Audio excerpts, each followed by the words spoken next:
नमस्ते। मैं डॉक्टर ऋषि लोहिया। मैं इंटरनेशनल कार्डियोलॉजिस्ट हूँ Alexis multi speciality hospital Nagpur में। जैसे कि आप सभी जानते हैं, आज हम अगले कुछ समय में हार्ट डिसीजेस यानी हृदय रोगों को कैसे प्रिवेंट कर सकते हैं, इस बारे में हम चर्चा करेंगे। मैं अनुरोध करूँगा कि ये एक लेक्चर न होते हुए अगर आप क्वेश्चंस कमेंट में टाइप करें तो हम इस सेशन को और ज़्यादा इंटरेक्टिव बना सकते हैं, ताकि आपके भी कॉमन क्वेरीज आंसर हो जाए और बाकी सभी को भी इससे फ़ायदा हो। तो आज के डिस्कशन में मैं जो हार्ट डिसीज संबंधित और हृदय रोग संबंधित जो इन्फॉर्मेशन दे रहा हूँ, ये अपन दो हेडिंग्स में डिस्कस करेंगे। पहले जो पेशेंट्स जिनको ऑलरेडी हार्ट डिसीज़ है, ऐसे लोगों ने आगे के प्रॉब्लम्स टालने के लिए क्या करना है, एंड फिर हम डिस्कस करेंगे कि ऐसे जो लोग जिनको हार्ट डिसीजेस नहीं है बट जो चाहते हैं कि भविष्य में हार्ट डिसीज़ ना हो, इनके लिए हमें क्या करना है।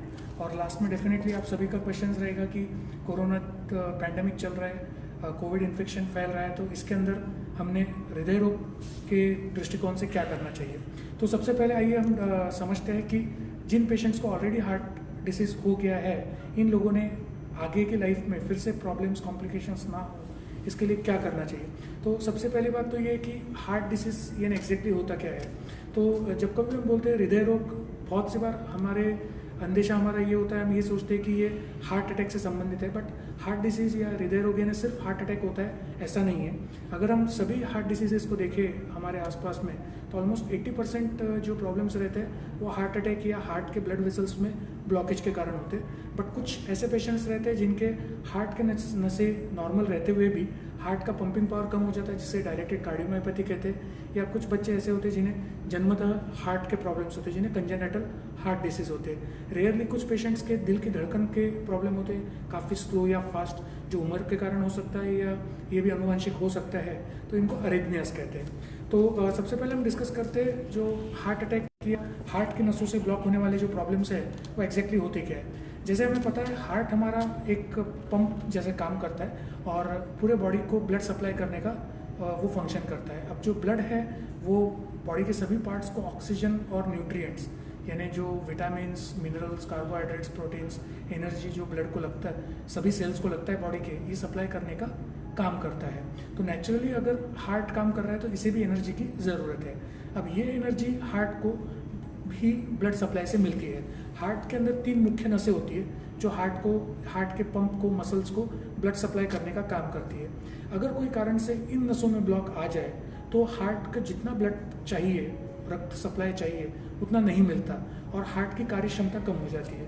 इसी को हम हार्ट अटैक या हार्ट अटैक के पहले इस्केमिक हार्ट डिसीज़ जो कहते हैं, या कोरोनरी आर्टरी डिसीज़ ये कहते हैं। और नेचुरली अब अगर हार्ट के नसों में ब्लॉक है और ब्लड सप्लाई कम हो रहा है तो हार्ट नॉर्मल तरीके से काम नहीं कर सकेगा और इस कारण से बाकी के बॉडी के जो ऑर्गन्स हैं उनको ब्लड सप्लाई कम पड़ेगा और इस कारण से पेशेंट्स को सिम्टम्स आएंगे। सो अब अगर हम सोचते हैं कि हार्ट के नसों में ब्लॉक होता क्यों है, तो इसके काफ़ी कारण हैं। मैं कहूँगा कि भगवान ने ये जो हार्ट का डिज़ाइन बनाया है, ये अभी तक हम 10% ही समझ सके, 90% अभी भी ये पिक्चर क्लियर नहीं है। बट जो 10% हम कुछ समझ सके वो मैं चर्चा करूँगा।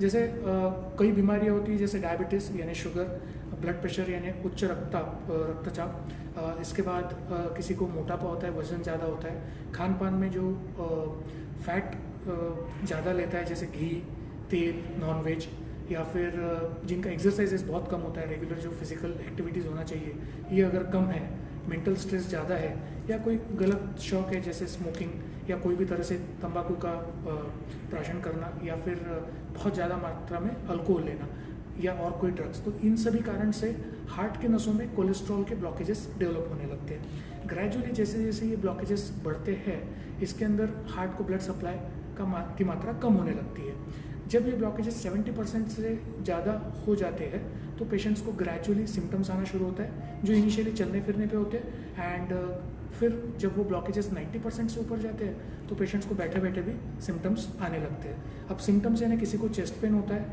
किसी की सांस फूलती है, कोई लोग ऐसा फील करते हैं कि पहले वो 2 किलोमीटर कंफर्टेबली चल लेते, अभी 1 किलोमीटर में ही तकलीफ हो रहा है, कोई लोगों के पैरों में सूजन आती है, आंखों के सामने अंधेरी आना, चक्कर आके गिर जाना, ये हार्ट अटैक के या कोरोनरी आर्टरी डिसीज़ के सिम्टम्स हैं। अब अगर ये ब्लॉकेजेस के सिम्टम्स आने लगते हैं और समय पे डॉक्टर से जांच करवा के आगे का इलाज ना हो तो ये नस पूरी तरह बंद होके एक मेजर हार्ट अटैक का इवेंट हो सकता है। हमें पता है अगर हार्ट अटैक होता है और समय पे इसका इलाज ना हो तो 100 में से 40 लोग अपनी जान गंवा बैठते हैं। सब सही ट्रीटमेंट होने के बाद भी 100 में से 10 पेशेंट्स का रिजल्ट निगेटिव आता है। तो नेचुरली आप और मैं यही सोचेंगे कि prevention is better than cure. अगर हम ये प्रॉब्लम को टाल सके तो ये सबसे अच्छा।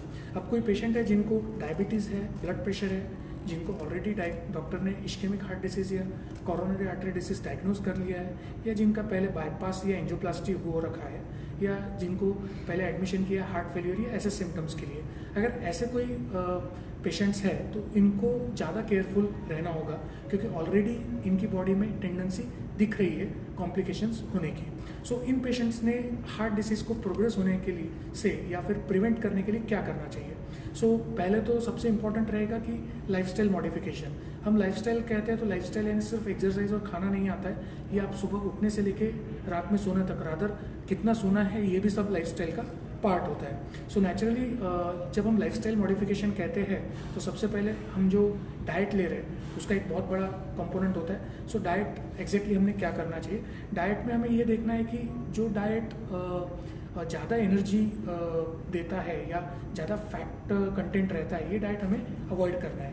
यानी तेल, घी, नॉनवेज ज़्यादा क्वांटिटी में, ऐसे डाइट को हमें अवॉइड करना है। इवन अगर कोई एग्स खाते हैं, अंडा खाते हैं, तो इसका जो येलो पार्ट रहता है ये भी कोलेस्ट्रॉल्स बहुत ज़्यादा मात्रा में इसमें रहता है, तो ये हमें अवॉइड करना होता है। इसके बाद रिफाइंड जो कार्बोहाइड्रेट्स रहते हैं जैसे मैदा या मैदे से रिलेटेड प्रोडक्ट्स, ये भी पाचन शक्ति के लिए और हार्ट के लिए ठीक नहीं रहते, तो ये हमें अवॉइड करना होता है। अगर हम डाइट में फल, फ्रूट, वेजिटेबल्स की मात्रा बढ़ाते हैं तो ये नेचुरली हमारे लिए अच्छा होगा। अब हार्ट डिसीज़ जब कभी भी आता है, दो इम्पॉर्टेंट और कंपोनेंट रहते हैं, एक होता है नमक और दूसरा होता है पानी। नमक एक कंसेप्ट है कि ब्लड प्रेशर के पेशेंट्स ने नमक कम खाना चाहिए। बहुत से पेशेंट्स मैं देखता हूँ कि वो नमक खाने को कंट्रोल करते हैं, बट हार्ट डिसीज़ में जिन पेशेंट्स का हार्ट का पंपिंग पावर कम हो गया है या फिर जिनको हार्ट फेलियर का डिसीज़ है या जो पहले हार्ट फेलियर लेके हॉस्पिटल में एडमिट हुए हैं, ऐसे पेशेंट्स के लिए ज़्यादा क्वांटिटी में अगर वो नमक लेते हैं तो वो उनके लिए काफ़ी हानिकारक होता है। तो ऐसे पेशेंट से हम सजेस्ट करते हैं कि 24 घंटे में 4 ग्राम से ज़्यादा नमक ना जाए। अब अगर 4 ग्राम नमक हम नॉर्मल लैंग्वेज में अगर समझने का कोशिश करते हैं तो आपका जो एक चम्मच होता है, टीस्पून, ये 3/4 टीस्पून से ज़्यादा नहीं होना चाहिए। सो नेचुरली जिन पेशेंट्स को हम सॉल्ट रिस्ट्रिक्शन कह रहे हैं, इनको हमें ये ध्यान देना होगा कि इन्हें जो ज़्यादा नमक युक्त पदार्थ है जैसे पापड़, अचार, कुछ नॉनवेज प्रिपरेशंस, ये इन्हें पूरी तरह अवॉइड करने हैं। इसके बाद आती है बात पानी की। एक हमारे डे टू डे लिविंग में या सभी जगह एक ऐसा मिसकंसेप्शन है कि अगर हम सवेरे उठ के 2-3 लीटर पानी पीते हैं तो वो बहुत कुछ हमें हेल्प करता है। बेसिकली क्या है कि कोई भी चीज़ नॉर्मल क्वांटिटी में सही होती है, अगर हम एक्सेस क्वांटिटी में कोई भी चीज़ का सेवन करते हैं तो वो बॉडी के लिए निगेटिवली इम्पैक्ट करता है। अब स्पेशली जब हम हार्ट डिसीज़ के पेशेंट्स की बात करते हैं, उसमें भी ऐसे पेशेंट्स जिनके हार्ट का पंपिंग पावर कम है या जिन्हें हार्ट फेलियर का डायग्नोसिस हुआ है, ऐसे पेशेंट्स ने अगर ज़्यादा पानी पिया तो नमक और पानी मिलके बॉडी में ब्लड वॉल्यूम इंक्रीज़ करते हैं और इंक्रीज ब्लड वॉल्यूम के कारण हार्ट के ऊपर लोड आता है। अगर इन्होंने नमक और पानी का सेवन कम नहीं किया तो बार बार फेफड़ों में सूजन होकर हार्ट फेलियर लेके ऐसे पेशेंट्स हॉस्पिटल में एडमिट होते रहते हैं। सो इन पेशेंट्स ने टोटल 24 आवर्स में कितना पानी पी रहे हैं। जब मैं पानी कह रहा हूँ तो इसका मतलब ये नहीं कि जो हम सिर्फ वाटर या पानी बोलते हैं, वो टोटल लिक्विड्स 24 आवर्स में हम कितना ले रहे हैं, इसके ऊपर थोड़ा ध्यान देना होता है। नॉर्मली जिनका पंपिंग पावर लेस देन 40% है, ऐसे पेशेंट्स ने 24 घंटे में 1 से 1.25 लीटर पानी पीना है और आधा से 1.25 लीटर में बाकी लिक्विड्स, जिसके अंदर आपका जूस, दूध, चाय या और भी जो आप लिक्विड्स लेते हैं डाइट में, वो सब इंक्लूड होगा। सो हमने टोटल क्वांटिटी 1.25 से 2 लीटर से ज़्यादा नहीं एक्सीड करनी है। अगर समर्स है, गर्मी बहुत ज़्यादा है, नागपुर जैसा क्लाइमेट है, तो आप थोड़ा 250 ml 500 ml water intake increase कर सकते हैं, बट अदरवाइज़ नहीं तो 1.5 से 1.25 लीटर अगर हम पानी का क्वांटिटी रखते हैं तो आपके लिए सही रहेगा। अगर आपको कंफर्म नहीं है कि आपका हार्ट का पंपिंग पावर कितना है, तो आप जब कभी भी आपके डॉक्टर को फिर से कंसल्ट करेंगे, उस टाइम पे आप क्वेश्चन पूछ सकते हैं कि आपके लिए कितना क्वांटिटी ऑफ वाटर सही है और उस तरह से हमें वो फॉलो करना है। नाउ डाइट के बाद दूसरा इंपॉर्टेंट चीज़ आता है वो है एक्सरसाइजेस। अब एक्सरसाइज की जब बात होती है, एक्सरसाइज का मतलब ये नहीं होता है कि हमें बहुत कोई सोफिस्टिकेटेड जिम में जाके बहुत सारे मशीनरीज यूज़ के करके एक्सरसाइज करना है। अमेरिकन हार्ट एसोसिएशन जो सबसे वर्ल्ड की रिनाउंड कार्डियोलॉजी सोसाइटी या हार्ट डिसीज संबंधित सोसाइटी है, इन्होंने जो रिकमेंड किया है उसके हिसाब से हर इंसान ने 30 मिनट डेली एक्सरसाइज करना चाहिए और हफ्ते में 5 दिन तक एक्सरसाइज मिनिमम होनी चाहिए। यानी एक हफ्ते में हम टोटल एक्सरसाइज का टाइम कैलकुलेट करते हैं तो 150 मिनट्स होना चाहिए। अब एक्सरसाइज कितनी स्ट्रेनस या कितनी होनी चाहिए, तो इसमें एक सिंपल फार्मूला है। इसमें हमें क्या करना होता है कि जो हमारे हार्ट बीट्स है वो हमें 120 के ऊपर मेंटेन रहे 30 मिनट्स डेली और हफ्ते में 5 दिन। अगर इतना हम एक्सरसाइज करते हैं तो ये सफिशिएंट है। बट ये जो मैं वाक्य ये जो मैं एडवाइस दे रहा हूँ, ये ऐसे पेशेंट्स के लिए जिनका हार्ट का पंपिंग पावर अच्छा है। अगर कोई ऐसा पेशेंट है जिनके हार्ट के नसों में ब्लॉकेजेस है जो अभी तक के जिसका इलाज नहीं हुआ है, या फिर जिनके हार्ट वीक है पहले के हार्ट अटैक या कोई और कारण से, ऐसे पेशेंट्स ने ब्रिस्क वॉक कर सकते हैं। बट सबसे सही सलाह यही रहेगी कि आपके डॉक्टर से एक बार परामर्श करके समझ ले कि आप कितना स्ट्रेनस एक्सरसाइज या कितना ज़्यादा एक्सरसाइज कर सकते हैं और उस हिसाब से डिसाइड कीजिए। अभी नेचुरली एक क्वेश्चन आता है कि अभी लॉकडाउन चल रहा है, बहुत सारे पेशेंट्स बोलते हैं इसलिए हमने चलना फिरना छोड़ दिया, 3 किलो 4 किलो वजन बढ़ गया है। तो आप घर में भी बहुत तरह के एक्सरसाइजेस कर सकते हैं, जैसे घर के घर में ब्रिस्क वॉक हो सकता है, आप स्ट्रेच एक्सरसाइजेस कर सकते हैं, योगा कर सकते हैं, प्राणायाम कर सकते हैं। ये सब चीज़ों से आपके बॉडी को स्ट्रेचेबिलिटी भी मिलेगी, एनर्जी भी बर्न होगा और आपका वेट मेंटेन होने में फ़ायदा होगा। तीसरी इंपॉर्टेंट चीज़, जब हम लाइफस्टाइल की बात करते हैं तो डाइट और एक्सरसाइज के साथ वेट नॉर्मल मेंटेन करना है। अब लेट्स से कि नॉर्मल वेट आपका कितना है, तो इसके लिए आप सिंपल कर सकते हैं कि आपके पास सभी के पास आजकल मोबाइल्स होते हैं, इसके अंदर आप BMI कैलकुलेटर सर्च कीजिए, बहुत सारे ऐप्स अवेलेबल है। इसके अंदर आपका हाइट सेंटीमीटर्स में एंटर कीजिए और आपका वेट एंटर कीजिए और जो आपको वैल्यू मिलेगी वो आपका BMI होगा। नॉर्मली ऐसा मेडिकल सोसाइटीज़ और सभी बुक्स रिकमेंड करती है कि आइडियल जो BMI होता है, बॉडी मास इंडेक्स, ये 18 से 25 के बीच में मेंटेन होना चाहिए। अगर किसी को हार्ट डिसीज़ है और इनका वेट बहुत ज़्यादा है तो ऐसे पेशेंट्स ने बहुत गड़बड़ करते हुए तो वेट रिडक्शन का ट्राई नहीं करना चाहिए, नहीं तो ये ओवर एक्सरसाइज के कारण हार्ट के कॉम्प्लिकेशंस आ सकते हैं। ग्रेजुअली अगर वेट कंट्रोल करते हैं तो ये प्रॉब्लम सॉल्व धीरे धीरे हो सकती है। चौथा इंपॉर्टेंट चीज़ जो हम बात करते हैं वो मेडिसिन का। देखिए, अगर आपको ऑलरेडी बीमारियां हैं जैसे डायबिटीज़, ब्लड प्रेशर या हार्ट डिसीज़, तो आपको आपके मेडिसिन बहुत रेगुलरली लेने। हर मेडिसिन का बीमारी में रोल होता है, इसका टाइमिंग, इसका फ्रिक्वेंसी, खाने के पहले लेना है या बाद लेना है, ये सब आप अपने डॉक्टर से समझ के, जो आपका प्रिस्क्रिप्शन दिया हुआ है उसमें समझ के सही समय से लेना है। बहुत सी बार हमें ऐसा लगता है कि ब्लड प्रेशर है, मैंने टैबलेट ले लिया, BP नॉर्मल आ रहा है तो दवाइयाँ बंद कर दी। देखिए, जब आप ब्लड प्रेशर की दवा ले रहे हैं तो वो टैबलेट के कारण आपका BP कंट्रोल हो रहा है। जिस दिन आप टैबलेट बंद करोगे उस दिन या 1-2 दिन में BP फिर से शूट अप कर जाएगा। सो मेरा आपसे अनुरोध रहेगा कि आप मन से टैबलेट्स मॉडिफाई न करते हुए आपके डॉक्टर से कंसल्ट करके ही टैबलेट्स का डोजेस चेंज करें। हार्ट डिसीज पेशेंट्स बहुत सी बार खून पतला होने की दवाइयों पे या एंटीप्लेटलेट मेडिसिन पे रहते हैं। इसके अंदर इंपॉर्टेंट चीज़ें 2 ही है। एक चीज़ ये कि जब आप एंटीप्लेटलेट मेडिसिन पे हो तो ध्यान रखना है कि इससे कोई अपना साइड इफेक्ट्स तो नहीं आ रहा है। नेचुरली ये एंटीप्लेटलेट्स या खून पतला करने की दवाइयाँ हैं, तो आपको क्या देखना है कि कहीं से कोई ब्लीडिंग हो रहा है, स्किन पे चट्टे आ रहे हैं, यूरिन में ब्लड जा रहा है, लैट्रिन में ब्लड जा रहा है, कभी दांतों में से ब्रशिंग के टाइम पे ब्लड जा रहा है या वॉमिटिंग में। अगर ऐसा कुछ भी दिखता है तो आपको जाके आपके डॉक्टर को बताना है।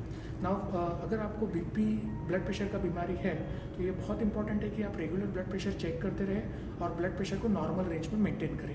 नॉर्मली हम ट्राई करते हैं कि आपका जो ब्लड प्रेशर है, ये जो ऊपर वाला ये सिस्टोलिक ब्लड प्रेशर होता है, ये 130 से कम रहे, और जो डायस्टोलिक BP होता है या नीचे वाला जो ब्लड प्रेशर हम सादी भाषा में कहते हैं वो 80 मिलीमीटर ऑफ मर्क्यूरी से कम रहे। सो अगर आप घर पे ब्लड प्रेशर मॉनिटर कर रहे हो तो आइडियली जब आप सुबह उठते हैं उस समय अगर आप ब्लड प्रेशर चेक करते हैं तो वो सबसे सही ब्लड प्रेशर होता है, क्योंकि ये आपके दिन ब दिन गतिविधियों से या आपके मेंटल स्ट्रेस से अफेक्ट नहीं होता है। अगर आपको स्मोकिंग की, अल्कोहल की हैबिट है या फिर सुबह एक्सरसाइज करते हैं तो आपको ये देखना है कि आप जब को भी ब्लड प्रेशर ले रहे हैं एटलीस्ट 1 से 2 घंटे का समय रहे बीच एक्सरसाइज और ब्लड प्रेशर चेक करने के। और स्मोकिंग या अल्कोहल आप कंज्यूम करते हैं तो कम से कम 2 घंटे के बाद BP ले, क्योंकि इमीडिएटली आप बाद में अगर BP चेक करोगे तो वो बढ़ के आएगा। शुगर्स का ऐसा है कि जो कोई भी डायबिटिक पेशेंट्स है, हमें सबको पता है कि शुगर के कारण हार्ट के ब्लॉकेजेस बढ़ते हैं। अगर कोई पेशेंट डायबिटिक है तो हमें बहुत ज़्यादा विजिलेंट रहना होता है कि इन्हें हार्ट के प्रॉब्लम्स ना हो। तो नेचुरली सबसे इम्पॉर्टेंट पार्ट जो प्रिवेंशन का रहेगा डायबिटिक पेशेंट्स में वो ये रहेगा कि शुगर्स नॉर्मल मेंटेन रहे। सो नॉर्मल शुगर्स यानी जो फास्टिंग ब्लड शुगर्स है वो 120-130 मिलीग्राम रहे और खाने के बाद की 170-180। अगर हम इस रेंज में शुगर मेंटेन कर सके तो काफ़ी हद तक हम हार्ट से रिलेटेड प्रॉब्लम टाल सकते हैं। आजकल फास्टिंग पोस्ट मील शुगर की जगह 3 महीने का एवरेज शुगर टेस्ट करते वो ज़्यादा रिलायबल पाया गया है। और जब आप ट्रीटमेंट पे है खान पान और मेडिसिन बराबर लेके हमें जो HbA1c या ग्लाइकोसिलेटेड हीमोग्लोबिन जो हम कहते हैं ये 7 से कम मेंटेन रखना है। सो ये सब चीज़ों का अगर हम ध्यान रखते हैं तो काफ़ी हद तक हम हार्ट का प्रॉब्लम टाल सकते हैं। अभी ये सब चीज़ों के साथ एक और बहुत जो इम्पोर्टेंट चीज़ है जो बहुत सी बार निगलेक्ट हो जाती है, इग्नोर हो जाती है, वो होती है मेंटल हेल्थ। देखिए जब हम हेल्थ की बात करते हैं तो वो सिर्फ फिजिक या शरीर नहीं रहता है, इसमें दिमाग या फिर मेंटल स्टेबिलिटी या मेंटल एक्टिविटीज़ कैसी है वो भी उतना ही इम्पॉर्टेंट है। सो मेंटल रिलैक्सेशन बहुत ज़्यादा इम्पॉर्टेंट है। अब मेंटल रिलैक्सेशन के लिए आप योगा, प्राणायाम, मेडिटेशन ये सब कर सकते हैं। कोई हॉबीज़ है जैसे म्यूज़िक, सिंगिंग, गार्डनिंग, वो सब हम फॉलो कर सकते हैं। फ्रेंड सर्कल्स में मिलना जुलना और ये सब छोटी मोटी चीज़ें हैं, बट ये सब करने से मेंटल रिलैक्सेशन होगा, वो आपका ब्लड प्रेशर, शुगर कंट्रोल में हेल्प करेगा और नेचुरली वो हार्ट डिसीज़ भी प्रिवेंट करेगा। अब हम डिस्कस करते हैं कि ऐसे लोग जिनके अंदर पहले का कोई हार्ट डिसीज़ या ब्लड प्रेशर, शुगर नहीं है, लेकिन इन्होंने क्या करना चाहिए ताकि इनको भविष्य में हार्ट का प्रॉब्लम ना हो। सो जैसे कि हमने हार्ट डिसीज़ के पेशेंट्स के बारे में सुना, नेचुरली जो पेशेंट्स यंग है, हेल्दी है या फिर जिनका एज भी अभी 50-60s में लेकिन उनको कोई बीमारी नहीं है, इनके लिए सबसे इम्पॉर्टेंट 2 इम्पॉर्टेंट चीज़ें रहेगी। एक यानी रेगुलर एक्सरसाइज, योगा, प्राणायाम मेंटल रिलैक्सेशन के लिए, और डाइट। नेचुरली अगर हम हमारा lipid profile, sugars, blood pressure और वेट अगर हम नॉर्मल रखते हैं तो काफ़ी हद तक हम प्रॉब्लम टाल सकते हैं। अब बहुत सी बार हमारे पेशेंट्स या फिर पेशेंट्स के रिलेटिव पूछते हैं कि अगर मुझे कोई बीमारी नहीं है, लेट्स से मेरा एज 35 है, तो मैंने क्या क्या चेकअप करने चाहिए और कितने फ्रिक्वेंटली करने चाहिए। तो नेचुरली अगर हम अमेरिकन हार्ट एसोसिएशन और इंडियन कार्डियोलॉजी सोसाइटी के गाइडलाइंस और रिकमेंडेशंस देखते हैं तो उसमें ऐसा सजेस्ट किया जाता है कि जिन लोगों को पहले का कोई बीमारी नहीं है, ऐसे पेशेंट ने एटलीस्ट 3 महीने में एक बार अपना ब्लड प्रेशर चेक करना चाहिए, हर 6 महीने में शुगर चेक करते रहने चाहिए और साल में एक बार at least fasting lipid profile check होना चाहिए। लिपिड प्रोफाइल यानी खून में कोलेस्ट्रॉल, ट्राइग्लिसराइड्स की मात्रा कितनी है ये देखना चाहिए। इन रिपोर्ट्स के हिसाब से ये डिसाइड किया जाता है कि मेडिसिन की ज़रूरत है, लाइफस्टाइल मॉडिफिकेशन की ज़रूरत है, या सिर्फ जो हेल्दी लाइफस्टाइल चल रहा है उतने से ही सफिशेंट हो जाएगा। ये छोटी छोटी चीज़ें अगर हम रेगुलरली फॉलो करते हैं तो काफ़ी हद तक प्रॉब्लम टाल सकते हैं। नाउ तीसरा पार्ट जो नेचुरली सभी लोग पूछते हैं या अभी डिस्कस करते हैं वो ये है कि कोरोना पैंडेमिक जो चल रहा है या कोविड इन्फेक्शन जो फैल रहा है, इसके चलते हार्ट डिसीज़ के पेशेंट्स को कितना रिस्क है। देखिए कुछ चीज़ें हमें समझनी है। जो डाटा आ रहा है इंडिया से, वेस्टर्न कंट्रीज से, इसमें से ये दिखा है कि जिन पेशेंट्स को पहले से हार्ट डिसीजेस है, ऐसे पेशेंट्स में कॉम्प्लिकेशन का रिस्क कोरोना का ज़्यादा है। बट इसका मतलब ये नहीं कि हर हार्ट डिसीज़ के पेशेंट को कोरोना होगा ही, और इसका ये भी मतलब नहीं है कि अगर हार्ट डिसीज़ के पेशेंट को कोरोना होता है तो वो 100% कॉम्प्लिकेशन करेगा ही। इसमें 2-3 चीज़ें इंपॉर्टेंट है। पहली चीज़ तो ये हो सके जब तक हम कोरोना इन्फेक्शन टालें, इसके लिए जैसे कि गवर्नमेंट या फिर सभी हेल्थ अथॉरिटीज़ गाइडलाइंस रिलीज़ कर रहे हैं, बार बार बताया जा रहा है कि हमें सोशल डिस्टेंसिंग मेंटेन रखना है, मास्क रेगुलरली यूज़ करना है, घर के बाहर निकलते वक्त रिपीटेड हैंड वॉश करना है ताकि अगर कोई कंटेमिनेशन हाथ को हो तो वो स्प्रेड ना हो, और हमारे मेडिसिन रेगुलरली लेते रहने हैं। अगर हमने हार्ट से रिलेटेड या बीपी शुगर के मेडिसिन कम ज़्यादा किए तो प्रॉब्लम हो सकता है। इसके बाद अगर ऐसा हो भी जाता है कि आपको कोरोना से रिलेटेड कोई सिम्टम्स दिखते हैं तो इस केस में आप हॉस्पिटल यानी कंसल्टेशन करने में डिले ना करें। अगर कोरोना डिसीज़ को अर्ली स्टेज में हम डायग्नोज कर लेते हैं तो काफ़ी हद तक चीज़ों को कॉम्प्लिकेशंस को प्रिवेंट कर सकते हैं, सही समय पर ट्रीटमेंट चालू करके ये प्रॉब्लम टाल सकते हैं। ये अपने हार्ट डिसीज़ के बारे में डिस्कस किया। हमारा डिस्कशन ख़त्म करने के पहले एक छोटा सा कमेंट और बताना चाहूँगा। हम जब कभी भी हार्ट डिसीज़ की बात करते हैं, हम मोस्ट ऑडियंस, हमारा जो टारगेट ऑडियंस रहता है या हम जो सोचते हैं जिन्हें हमें ये सब बताना है वो 30s में, 40s में या उससे ज़्यादा उम्र के लोग रहते हैं।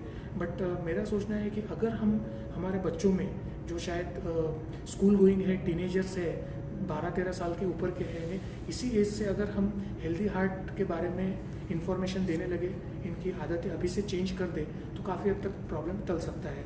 इनको हमें क्या बताना है, पहली चीज़ तो डाइट क्या लेना है। देखिए बच्चों में जंक फूड्स की हैबिट्स बहुत ज़्यादा होती है। एक सिंपल आप उन्हें हैबिट सिखाइए कि कोई भी अगर वो रेडीमेड फूड प्रोडक्ट लेते हैं तो उसके अंदर का जो फूड कंटेंट्स है या न्यूट्रिएंट कंटेंट्स है वो पढ़ने की आदत आप डालिए।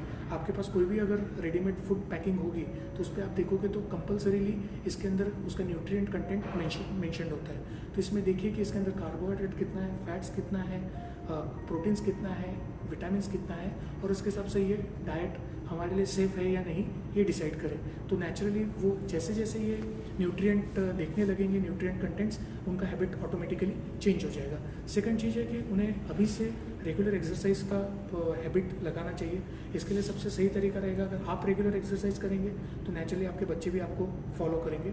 थर्ड थिंग है स्ट्रेस मैनेजमेंट, वो आज के तारीख में सबसे ज़रूरी है। बहुत कॉम्पिटिटिव वर्ल्ड है, हमें पता है बच्चों में एजुकेशन रिलेटेड रैंकिंग्स के लिए बहुत ज़्यादा कंपटीशन है। तो अभी से अगर हम उन्हें ट्रेन करते हैं कि कैसे स्ट्रेस को हैंडल करना है तो काफ़ी हद तक ये प्रॉब्लम सॉल्व हो सकता है। और चौथा जो प्रॉब्लम हम फेस कर रहे हैं वो एडिक्शंस का। हम देखते हैं आजकल टीनेजर्स स्कूल गोइंग भी काफ़ी निकोटिन एडिक्टेड रहते हैं, टोबैको एडिक्टेड रहते हैं। तो अभी से अगर हम एडिक्शंस के बारे में उनको समझाएं कि कैसे वो हार्मफुल है तो काफ़ी हद तक ये प्रॉब्लम टल सकता है। देखिए मैं इतना ही कहना चाहूँगा कि अगर हम ट्राई करते हैं तो शायद ऐसा हो सकता है कि भविष्य में हार्ट डिसीज़ का प्रॉब्लम कम हो जाए। मुझे जितना खुशी एक हार्ट अटैक के पेशेंट का एंजियोप्लास्टी करके नहीं मिलेगा, जितना एक पेशेंट को अगर हार्ट अटैक आने से टाल सको जिसमें मिलेगा। सो नेचुरली मेरा आपसे भी अनुरोध रहेगा कि जो कुछ भी आज हमने डिस्कस किया है इसमें से जो भी पॉजिटिव पॉइंट्स आपको लगते हैं या आप आपके फैमिलीज़ में, फ्रेंड सर्कल में डिस्कस करें। और अगर आज के डिस्कशन से अगर हम 5 भी पेशेंट्स के हार्ट प्रॉब्लम्स टाल सके तो मैं सोचूंगा हमने जो लास्ट 1 घंटा या आधा घंटा यूटिलाइज़ किया ये सक्सेसफुल हो गया। Thank you.